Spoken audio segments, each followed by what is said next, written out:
A Dance of the Forests is a play by Wole Soyinka, first performed in October 1960 for the Nigerian Independence Celebrations.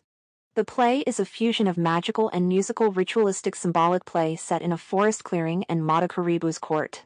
In the prologue of A Dance of the Forests, Oroni, identified as the Lame One, takes on the role of a deity introducing the Yoruba festival of gathering of the tribes.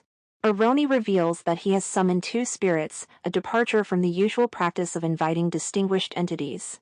This time, the chosen spirits are the ordinary yet significant figures referred to as the dead man and the dead woman. The dead man, once a captain in the corrupt Emperor Mata Kharibu's army, and the dead woman, his spouse, share a history of injustice inflicted upon them by the play's living characters, Adenabi, the council order, Demoke, a carver, Rolla, a courtesan, and Agbariko, the elder of sealed lips, in their past incarnations. The play begins alone in the forest. The dead man and noticeably pregnant dead woman are rejected when they ask passers-by, including those who wronged them, to take their case to return to eternal rest. Meanwhile, Adenabi, Demoke, Rolla, and Agbariko engage in gossip, revealing their reasons for avoiding the gathering of the tribes. Rolla expresses annoyance with visiting relatives, and Demoke is disheartened with his totem carving on the sacred tree at the gathering center. The forest head, disguised as a human named Obaneji, leads the group away from the dead man and dead woman. Oroni cajoles Murit, a tree demon, to participate in welcoming the dead, but Murit, along with Agbariko, elder of sealed lips, deems the chosen spirits as poor, measly accusers, and insists on attending the gathering of the tribes. In a subsequent scene, Agbariko tries to summon Murit, who refuses. Ogun, patron god of carvers and Demoke's deity, enters, ordering a drunk Murit to lead him to the four witnesses, seeking Demoke and explaining Eshwaro's anger over the carved totem, which resulted in a follower's death named Ormol. Rolla, Demoke, Adenabi, and Obaneji speculate on the identities of the dead man and dead woman. Obaneji, overwhelmed by knowledge, works as a filing clerk and shares his preference for records about passenger lorries. The discussion turns to preferences for death, with Demoke expressing a desire to fall while woodcarving. Rolla taunts and tries to kiss Obaneji, who wishes to die in his bed, and insults him when rejected.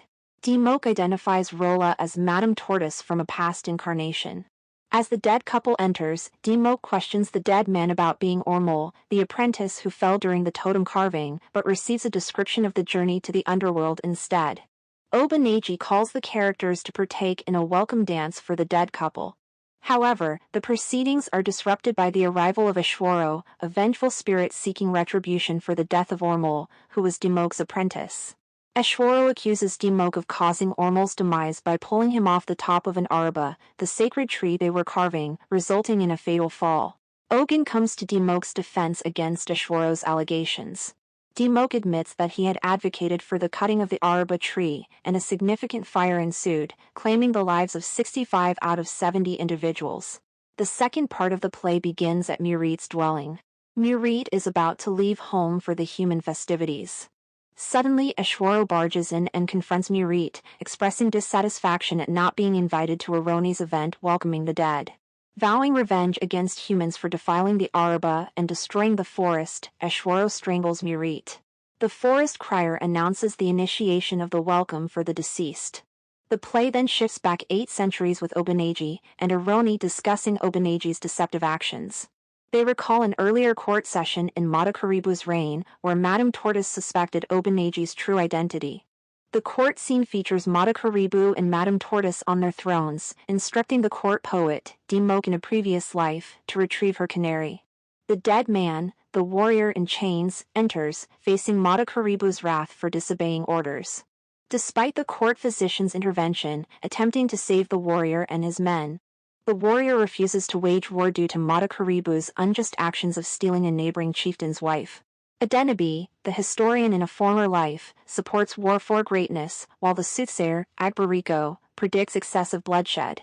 A slave dealer offers services for the war, leading to a conflict between Mata Kharibu, who rewards him with the warrior's men, and the physician, who opposes the enslavement, advocating for their execution to spare them suffering. Demoke eventually returns Madame Tortoise's canary, but she rejects it. Instead, she ridicules him for refusing to fight on her behalf. The warrior's pregnant wife rushes in, pleading for mercy, yet the queen decides to castrate him. As the forest head and Aroni observe this scene, Eshwaro interrupts, demanding retribution for human crimes against him. Ogun enters and taunts Eshwaro. The forest head intervenes, scolding them for behaving like human men, and instructs Aroni to proceed. The scene changes to a forest clearing after a lightning storm, where the forest head, seated on a large stone with the questioner behind him, encounters the dead couple. They reveal that, despite living 3 lives, the first still possesses the dead man. When the questioner insults the dead man, Aroni unveils Eshwaro beneath the mask. The forest head announces he will continue welcoming the dead without the questioner. Dimok, Rolla, and Adenabi, guided by the interpreter, arrive. The forest head expresses disappointment that the interpreter is just an acolyte, as the original interpreter is at the gathering of the tribes. Aroni is tasked with expelling the unborn infant from the dead woman, and masks are placed on the 3 humans by the interpreter. The dead woman's infant, half-child, enters the clearing and engages in a game of session, joined by a figure in red. A chorus of forest spirits speaks, and the game concludes with the figure in red emerging victorious, who is unmasked to be Eshwaro. Eshwaro disrupts the ceremony, attempting to abduct the half-child, but is stopped. Dimok intervenes, rescuing the half-child and returning him to his mother. The forest head privately expresses doubt that the intended lesson has been absorbed, fearing that humans will repeat past mistakes. The Orisha, the deceased, and the forest spirits disperse. Eshwaro compels Dimok to climb the village idol, using him as an unwilling sacrifice.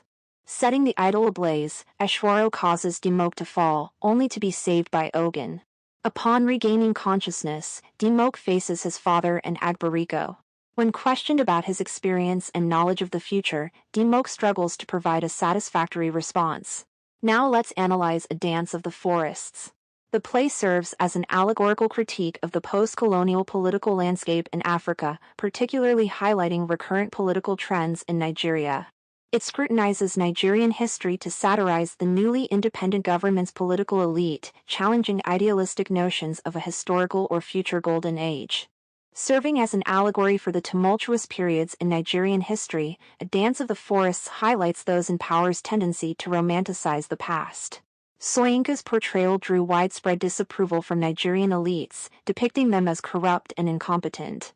The government is depicted as directionless and disorganized, with politicians more focused on internal power struggles than national improvement. Soyinka foresaw a potential power vacuum after independence and recognized that the domestic political elite posed a comparable threat to the nation as past foreign invaders. A Dance of the Forests revolves around mortals invoking the spirits of the dead, expecting wisdom, only to find them as indignant and spiteful as themselves. Thereby, A Dance of the Forests is a cautionary tale for the newly independent Nigeria, urging vigilance while warning against complacency in an overly romanticized view of pre-colonial Africa. The play deviates from a strictly linear structure, despite happening within a single day. The play revolves around historical transgressions, with each mortal character embodying various identities. These identities encompass their present selves and their past incarnations, suggesting a layered connection between the present and the past. The implication is that nothing from our history ever truly dissipates, influencing our present experiences, indicating that individuals must confront and learn from their pasts. A Dance of the Forests portrays the enduring impact of past traumas on individuals, highlighting that everyone carries some poignant aspect of their history that continues to afflict them. The forest head, recognizing this, endeavors to bring these wounds into the light, aiming for healing and progression for those burdened by past hurts. While the spirit characters symbolize specific dead individuals, they also represent broader groups, notably the Yoruba ethnic community. Time-honored African values as opposed to imposed British conventions. The vitality of African communities hinges on the potent life forces embodied by the dead man and dead woman. The enduring significance of deity spirits like the Forest Father is conveyed through mediators such as Aroni and Agbariko. Corrupt authority is embodied in the characters of Mata Kharibu and Madame Tortoise. Returning to the king's palace, we witness Madame Tortoise exploiting her beauty and influence over men to sow discord. Mata Kharibu, too, succumbs to corruption due to his overwhelming power. Evident in his coercive orders for soldiers to fight against their better judgment and his harsh punishment of independent thinking. Through A Dance of the Forests, Soyinka proposes that instead of replicating a corrupt history, we should draw lessons from it to shape a more promising future. In response to the villagers' plea, the deity Roni fulfills their request to summon dead ancestors for the gathering of the tribes. However, contrary to the villagers' expectations of illustrious figures from Africa's past, Roni brings forth the dead man and dead woman, serving as a reproach for the villagers' ancestors' actions. The half-child is a symbol of delayed justice and tragedy in A Dance of the Forests. The dead woman met her demise while carrying a child, and upon returning to the realm of the living, she still bears pregnancy. In the welcoming ceremony, the unborn child manifests as the half-child, caught in a dilemma between the spirit worlds affect his mother's connection. Thus, the half-child becomes a tragic figure, denied the solace of a full life, signifying the profound injustices inflicted upon the dead man and dead woman. The child's existence epitomizes the delayed justice of the branded womb, as the half-child cries out, "I who yet await a mother, feel this dread, I who flee from womb to branded womb, cry it now, I'll be born dead. I'll be born dead." Dimok assumes the role of the half-child's custodian due to his identity as a woodcarver. While the dead woman physically gave birth to the half-child, her degraded status as the dead person impedes her ability to raise the child in culturally apt conditions.